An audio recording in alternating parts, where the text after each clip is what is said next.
ഹൈറിച്ച് കേസിൽ വളരെ പ്രധാനപ്പെട്ട മറ്റൊരു നീക്കത്തിലേക്കും ഇഡി തുടക്കമിട്ടിട്ടുണ്ട്.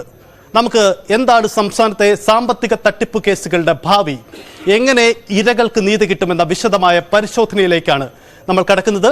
അതിനെ നമുക്ക് തിരുവനന്തപുരത്ത് ഡാൻ കുര്യൻ, ഒപ്പം ഡാൻ ഇപ്പോൾ കൊച്ചിയിലുമുണ്ട്. ഡാനി ഒപ്പം ഡാൻ, സ്വാഗതം. എന്തായാലും നമ്മൾ വളരെ പ്രധാനപ്പെട്ട ഒരു വിഷയമാണ് ഇന്ന് സംസ്ഥാനത്തിന്റെ പൊതുശ്രദ്ധ ഇങ്ങോട്ട് കൊണ്ടുവരാൻ ശ്രമിക്കുന്നത്. കാരണം സാമ്പത്തിക തട്ടിപ്പ് കേസുകൾ പലപ്പോഴും വാർത്തകളിലെ ആദ്യഘട്ടത്തെ ഇടം പിടിക്കുന്നതിനപ്പുറം പിന്നീട് ഈ സംഭവങ്ങൾക്ക് എന്ത് സംഭവിക്കുന്നു എന്ന് പോലും ആരും പരിശോധിക്കപ്പെടാറില്ല.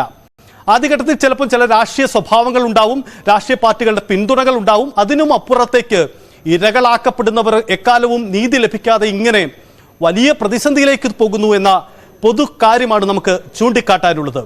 ഇന്നത്തെ ഈ ഹൈറിച്ച് കേസാണ് നമുക്ക് പ്രധാനമായും ഈ സാമ്പത്തിക തട്ടിപ്പ് കേസുകളുടെ ചരിത്രം പരിശോധിക്കുമ്പോൾ ഇന്ന് ഈ വാർത്തയിലേക്ക് നമ്മൾ വരുന്നതിന് കാരണം.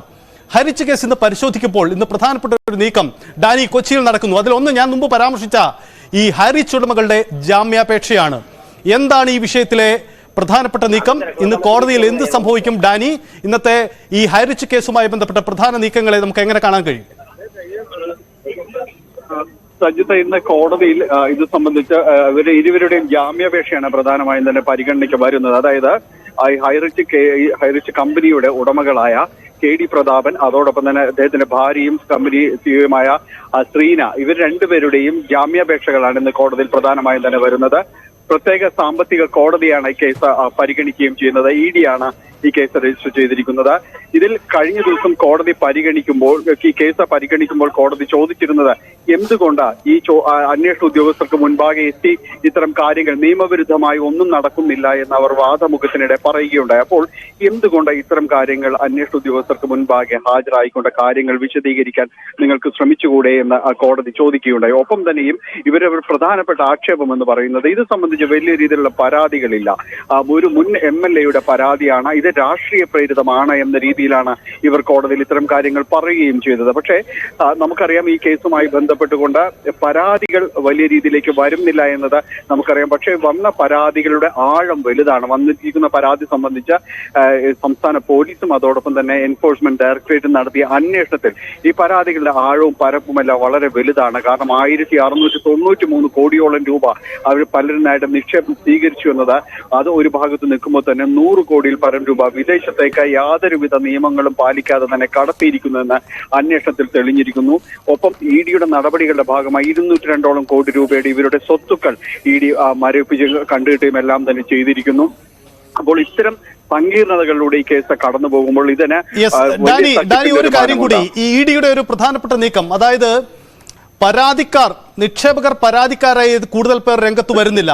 നിക്ഷേപകരെ സ്വാധീനിച്ച് കേസ് ഒത്തുതീർപ്പാക്കി ഈ കേസിന്റെ ഒരു വ്യാപ്തി ഇല്ലാതാക്കാൻ ഉടമകൾ ശ്രമിക്കുന്നതായി ഇഡി ആരോപിക്കുന്നു. എന്താണ് ഇഡി ഇതിലൂടെ ലക്ഷ്യമിടുന്നത്? വിദേശത്തടക്കം വലിയ ബന്ധങ്ങളുള്ള കേസ് എന്നതാണല്ലോ പൊതുവിൽ പറയുന്നത്. തീർച്ചയായും സജിത്തെ, കാരണം അത് നമ്മൾ വളരെ ഗുരുതരമായ സ്വഭാവത്തോടെ കാണേണ്ട ഒരു കാര്യം തന്നെ. കാരണം പരാതിക്കാർ മുന്നോട്ട് വരുന്നില്ല എന്ന ആത്മവിശ്വാസത്തിൽ നിന്നുകൊണ്ട് തന്നെയാണ് ഹൈറിച്ച് ഉടമകൾ ഇക്കാര്യങ്ങളെ സമീപിക്കുന്നത്. പക്ഷേ ഇപ്പോൾ നിക്ഷേപകർ ആരൊക്കെ എന്ന രീതിയിലേക്ക് ഇഡി അന്വേഷണം ചെല്ലുന്നു എന്നത് ഈ കേസിന്റെ ദിശ തന്നെ മാറ്റിമറിക്കുമെന്ന കാര്യത്തിൽ സംശയമില്ല. എന്തുകൊണ്ട് ഇതിൽ പരാതിക്കാർ മുന്നോട്ട് വരാതിരിക്കുന്നു? ആരാണ് ഇവരുടെ നിക്ഷേപകർ? ഇവർ സമാഹരിച്ച പണം എവിടെ നിന്നാണ്? ഇവർ ഏത് ലക്ഷ്യത്തോടു കൂടി ഇതിലേക്ക് പണം കൊണ്ടുവന്നു? ആരൊക്കെയാണ് ഇവരുടെ പിന്നിലുള്ളത്? ഇത് ശരിയായ നിക്ഷേപകർ തന്നെയാണോ ഇതിന് പിറകിലുള്ളത് എന്നത് അടക്കമുള്ള കാര്യങ്ങളിലേക്ക് ഇഡി അന്വേഷണം ചെല്ലുന്നു എന്നത് ഈ കേസിനെ സംബന്ധിച്ചിടത്തോളം അത് മറ്റൊരു ദിശയിലേക്ക് തിരിക്കുമെന്ന് തന്നെയാണ് മനസ്സിലാക്കുന്നത്. അതുകൊണ്ട് തന്നെ ഈ നിക്ഷേപകരിലേക്ക് കൂടുതൽ ചെല്ലാനായിട്ട് ഈ എൻഫോഴ്സ്മെന്റ് ഡയറക്ടറേറ്റ് തീരുമാനിച്ചിരിക്കുന്നു. അവരുടെ വിശദാംശങ്ങൾ ഇപ്പോൾ എൻഫോഴ്സ്മെന്റ് ഡയറക്ടറേറ്റ് മുഴുവനായും തന്നെ എടുത്തിട്ടുണ്ട് എന്ന് തന്നെയാണ് അറിയാനായിട്ട് സാധിക്കുകയും ചെയ്യുന്നത്. അതുകൊണ്ട് ഈ കാര്യത്തിൽ വളരെ നിർണായകം തന്നെയായിരിക്കും ഇഡിയുടെ അടുത്ത നീക്കം. ഇഡി എത്ര പ്രധാനപ്പെട്ട നീക്കത്തിലേക്ക് ഈ ഹൈറിച്ച് കേസിൽ കടക്കുന്നു എന്നതാണ്. നമുക്ക് ഹൈറിച്ച്